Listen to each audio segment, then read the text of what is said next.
Wakili Peter Kibatala leo Juni 13 mwaka 2025 jijini Dodoma akizungumza na maaskofu na wachungaji wa kanisa la Ufufuo amesema ya kwamba kanisa ambalo lilitajwa kwenye barua sio la Askofu Josephat Gwajima. Naomba ninukuu kile ambacho amekizungumza, lakini kabla hakikisha una like, una subscribe, lakini pia unatuandikia maoni yako hapo chini kwenye sehemu ya kuandika maoni kupitia Habari Digital. Mimi naitwa Manoni na karibu sana. Na nukuu kile ambacho wakili Kibatala amekizungumza leo jijini Dodoma na maaskofu na wachungaji wa kanisa la Ufufuo na Uzima.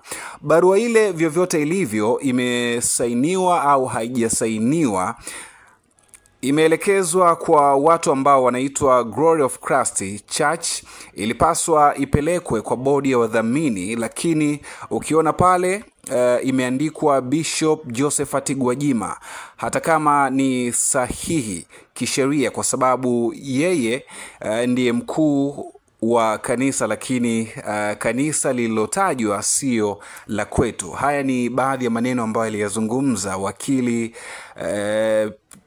Kibatala kwa siku hii ya leo. Sasa takumbuka ya kwamba kanisa la Glory of Christ Tanzania Church maarufu kama kanisa la Ufufuo na Uzima limefungua kesi mahakama kuu kanda ya Dodoma likiomba amri ya muda ya kuondoa zuio lililowekwa na serikali dhidi ya kuendelea kwa shughuli zake za kidini, huku ikiripotiwa takriban maaskofu 500 ambao walifika kwa ajili ya kusikiliza kesi hiyo. Kesi hiyo inalenga kulinda hadhi ya usajili wa kanisa hilo, huku pia rufaa dhidi ya zuio hilo ikiendelea kusikilizwa mahakamani hapo. Kanisa hilo linaongozwa na Askofu Josephat Gwajima ambaye pia ni mbunge wa jimbo la Kawe kupitia tiketi ya Chama cha Mapinduzi CCM. Hivi karibuni mamlaka za serikali zilifunga kanisa hilo kwa madai ya kwamba linaendesha shughuli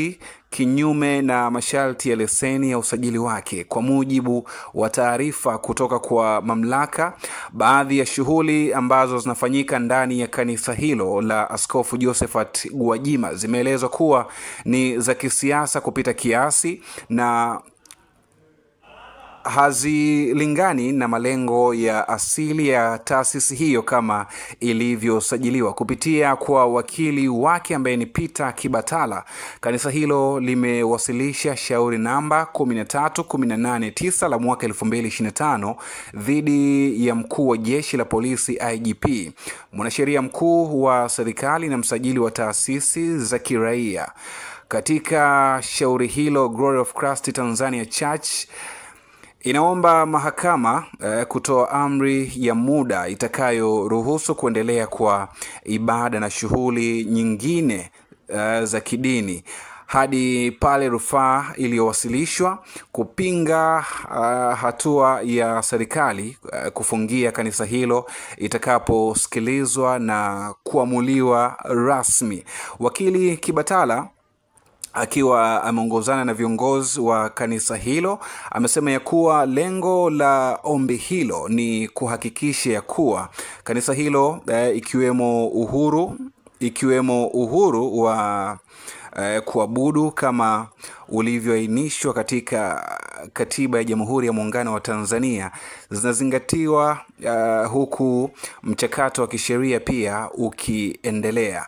Hatua ya kufunga kanisa hilo imeibua mjadala mpana sana katika jamii, lakini pia hasa miongoni mwa waumini na wafuasi wa Askofu Josephat Gwajima, ambapo baadhi yao wameitaka serikali kuhakikisha kwamba inatoa maelezo ya kina kuhusu sababu ya hatua hiyo na kuwataka viongozi wa dini kupewa nafasi ya kujitetea kupitia taratibu za kisheria. Hii ni Habari Digital, lakini kwa taarifa zaidi na maoni yako hakikisha kwamba una comment hapo chini, ila pia unashirikisha taarifa zetu kwa watu wengine. Until next time, tutakutana hapa kwa ajili ya kuweza kuhakikisha kwamba tuendelea kuhabarishana mengi zaidi ambayo yanaendelea kutokea ndani ya nchi na nje ya nchi. Bye bye.